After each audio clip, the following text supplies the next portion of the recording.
भाई लोग, आज हम एक ऐसी सब्जी उगाने वाले हैं जिसको खाने के लिए मम्मी ने आपको बचपन में बहुत चेज किया होगा। पापा ने भी 1000 बार धमकी दी होगी और हमें बचपन में 100 बार झूठ बोला होगा कि करेला तो मुझे बहुत पसंद है। हाँ भाई, आज हम उगाएंगे करेला।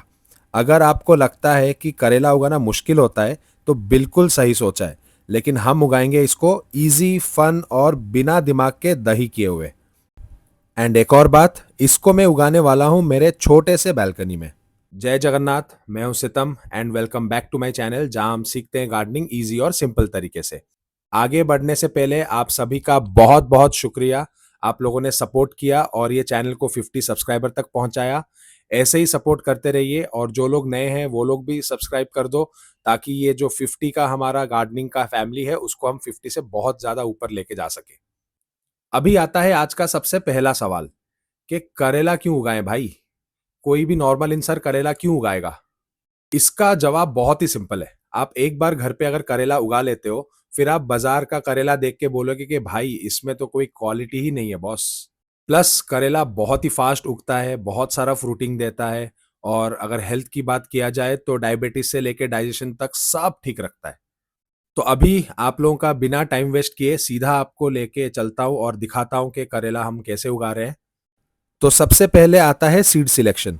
यहाँ पे मैंने सीड्स जो है वो ऑनलाइन मंगाया है। आप अगर चाहो तो ऑनलाइन भी मंगा सकते हो या मार्केट से भी ले सकते हो। इनका जर्मिनेशन रेट यूजुअली बहुत ज़्यादा रहता है। या फिर आप अपने घर पे जो लाए हुए करेला या फिर पुराना हार्वेस्ट का भी सीड्स यूज़ कर सकते हो। तो करेला का सीड्स कुछ इस तरह दिखता है। दूसरे स्टेप में फिर हम इसको 24 घंटे तक पानी में भिगो के रखेंगे। इससे क्या होगा, आपका जो सीड है उसका जो जर्मिनेशन रेट है वो बहुत फास्ट हो जाएगा।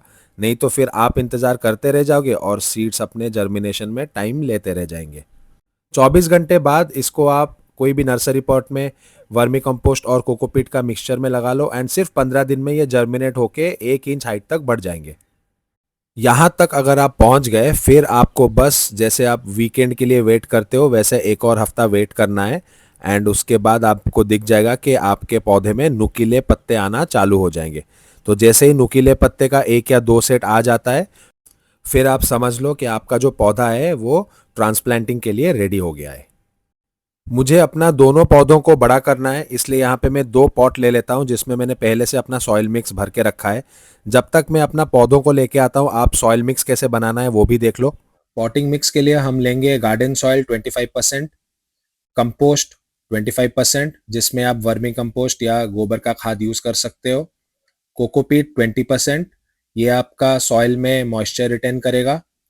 परलाइट 15%, ये आपके सॉइल में एरेशन इम्प्रूव करेगा। बोन मील 10%, ये आपके प्लांट्स का रूट ग्रोथ और फ्लावरिंग में हेल्प करेगा। 5% नीम केक पाउडर, जो कि एक नेचुरल फंगिसाइड है। आपने सॉइल मिक्स सीख लिया और मेरे पौधे भी अभी आ गए। अब मैं नर्सरी पॉट के मदद से ही अपना जो पॉटिंग मिक्स है उसी में गड्ढा बनाऊंगा और मैं उतना ही बड़ा गड्ढा बनाऊंगा जितना साइज का मेरा नर्सरी पॉट है। इससे क्या होगा, आपका जो प्लांट है सही से बैठ जाएगा और आपको प्लांट को ज़्यादा डिस्टर्ब करने की भी ज़रूरत नहीं पड़ेगी। तो ऐसे ही मैंने अपने दोनों पॉट में गड्ढा बना लिया जहाँ पे मैं अपने प्लांट्स को लगाऊंगा। एंड एक बार गड्ढा तैयार हो गया तो अभी बारी है अपने जो पौधे हैं उनको अपने नर्सरी पॉट से निकालने का।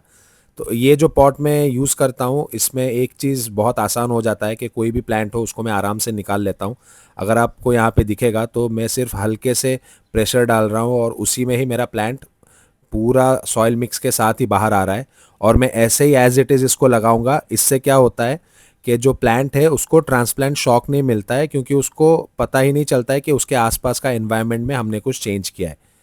सेम उसी तरह मैं जो दूसरा पौधा है उसको भी अपना नर्सरी पॉट से निकाल लूँगा। यहाँ पे आप देख सकते हो इसका जो रूटिंग सिस्टम है वो कितना तगड़ा बना हुआ है।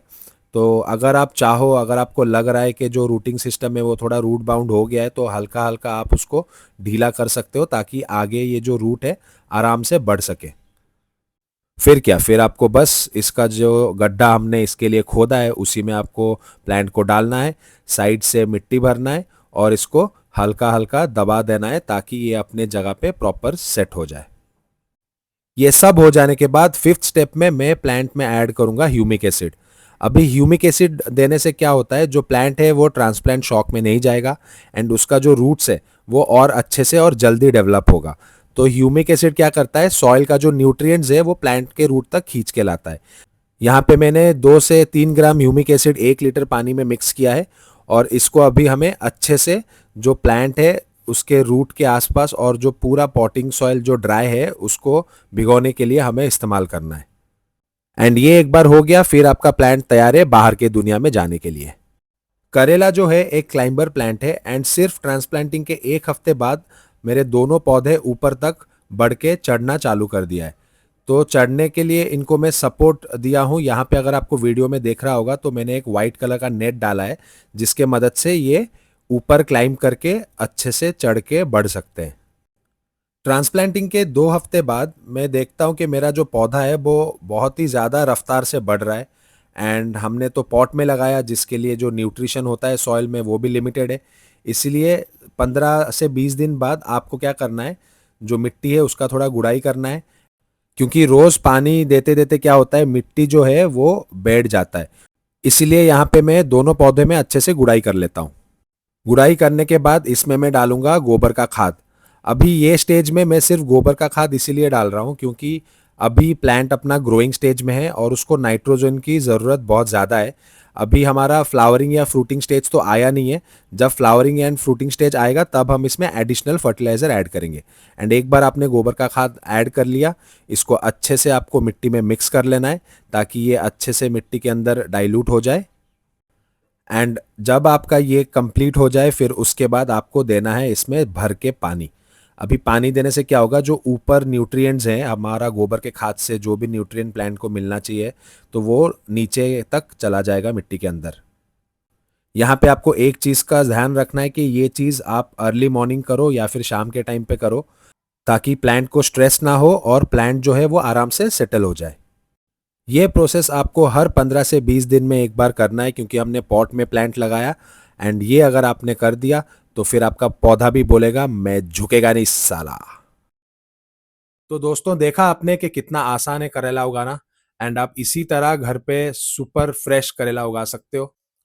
अगर ये वीडियो आपको पसंद आया तो एक लाइक कर दो और अगर नहीं आया तो कमेंट में बता दो, फिर मैं करेला को बोल के आपसे माफ़ी बुलवा ही दूंगा। और हाँ, चैनल को सब्सक्राइब भी कर लो, नहीं तो अगला वीडियो में मैं आपको बताऊंगा कि एक दिन में आप कद्दू कैसे उगा सकते हो। फिर आप ही बोलोगे कि भाई ये तो टू मच हो गया। एंड करेला का जब मैं नेक्स्ट वीडियो निकालूंगा उसमें मैं आपको बताऊंगा कि फ्रूटिंग का केयर कैसे करना है और आपका जो फ्रूट होता है उसका प्रोडक्शन कैसे बढ़ाना है। इसी के साथ मिलते हैं नेक्स्ट वीडियो में।